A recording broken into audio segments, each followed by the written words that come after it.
विनेश फोगाट दिग्गज Indian wrestler, 2 बार की Olympian, तीसरी बार भी ओलंपिक्स में खेल रही हैं पेरिस ओलंपिक्स 2024 और इस बार उम्मीद है कि सिर्फ ओलंपियन के टैग के साथ वापस नहीं आएंगी, इस बार एक मेडल के साथ वापस आएंगी। सेमीफाइनल तक पहुंच गई हैं।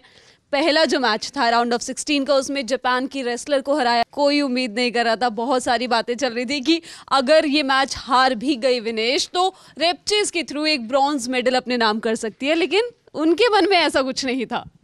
हाँ, और ये अच्छी बात है जब आप क्लियर माइंडसेट के साथ किसी भी इवेंट में जाते हैं, किसी भी बड़ा मैच हो छोटा मैच हो, अगर आपका माइंडसेट क्लियर है तो फिर नतीजों पर बहुत ज़्यादा फ़र्क पड़ता है। और विनेश के बारे में मतलब आज सुबह जब मैं सो के उठा तब मेरे दोस्तों से बात हो रही थी, मैंने तब भी यही कहा कि अगर विनेश ये मैच जीत लेती हैं तो गोल्ड से पहले नहीं रुकेंगी, और अब अगर गोल्ड से कम कुछ भी विनेश लाती हैं तो ये एक फेलियर होगा इस बार भी।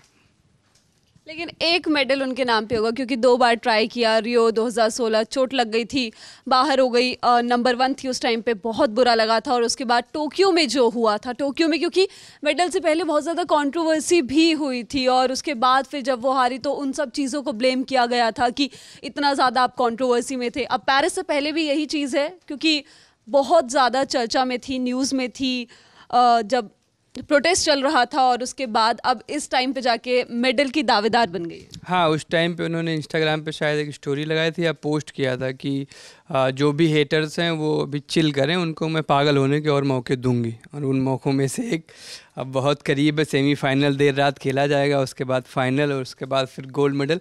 रेसलिंग का पहला गोल्ड लाते हुए मैं स्पष्ट देख पा रहा हूँ, और इस गोल्ड मेडल से विनेश को विनेश ही रोक सकती हैं और कोई नहीं रोक पाया, क्योंकि इतना बवाल मचा, इतना सब कुछ हुआ, ट्रेनिंग नहीं हुई। 53 किलो से आप 50 किलो में आते हैं, 3 किलो वज़न घटाना, वो भी ऐसे इवेंट में जिसमें आपको फिजिकली अपने पीक पे रहना होता है। उसके बाद 3 किलो का आप कट लेते हैं, फिर आते हैं, फिर इस तरीके की परफॉर्मेंस देते हैं कि जो रेसलर आज तक हारी ही नहीं, 82-0 का रिकॉर्ड था, जो आज तक हारी ही नहीं इंटरनेशनल इवेंट्स में।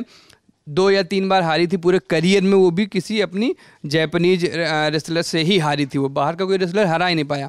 उसके अगेंस्ट आप आते हैं, आपका पहला ही मैच है। मोस्टली लोग सोच लेते हैं कि यार छोड़ो कोई बात नहीं, इससे हार के, क्योंकि ये फाइनल जा ही रही है तो मैं रेपचेज के थ्रू ब्रॉन्ज का ट्राई करूँगी। लेकिन विनेश, आप अगर पूरी बाउट का रिप्ले मिले, आप देखो विनेश शुरू में पॉइंट की कोशिश नहीं, अपना लक्ष्य क्लियर था कि अपने को कैसे जीतना है, दिमाग में एकदम बना हुआ था और उसको एग्जीक्यूट भी किया। कोई भी आज तक टेक डाउन नहीं कर पाया था सुसाकी को, आज तक कोई उसके कंधे मैट से लगा नहीं पाया था। लेकिन विनेश का एकदम क्लियर था, उनको पता 2-2 पॉइंट लेके कोई मतलब बनता नहीं है। आज तक टोक्यो में इसने गोल्ड मेडल जीता, एक भी पॉइंट कंसीड नहीं किया, कोई रेसलर 1 पॉइंट नहीं बना पाया इसके सामने। इस लेवल की रेसलर है, और जो वेट कैटेगरी उसमें आप रेगुलर नहीं हो, उसके बाद आप आते हो, इस तरीके का परफॉर्मेंस देते हो, कमाल, बहुत कमांडेबल एफर्ट रहा, बहुत बढ़िया। उसके बाद जिस तरीके से अपना क्वार्टर फाइनल खेला, अब सेमी और फाइनल 2 बार बस, और ऐसा ही कर देना। वेट में अंतिम कोटा ले गई थी क्योंकि उसके बाद इन्होंने वेट कैटेगरी चेंज की, 50 केजीज में आई, और ऐसा नहीं था कि 50 केजीज में नहीं खेला है उससे पहले विनेश ने। जो सुसाकी की बात चल रही थी इतनी ज़्यादा, 4 बार की वर्ल्ड कप चैम्पियन है, इसके अलावा टोक्यो का गोल्ड है, डिफेंडिंग चैम्पियन माना जा रहा था, वही सारी बातें कि आएंगी, गोल्ड मेडल लेना है, घर जाना है, इस तरीके का हिसाब। लेकिन जिस तरीके से मैच शुरू हुआ, क्योंकि उसकी बहुत ज़्यादा बात हो रही थी, शुरू में 2 पॉइंट्स डाउन थी, उनका प्लान एकदम क्लियर था कि क्या करना है क्या नहीं करना है।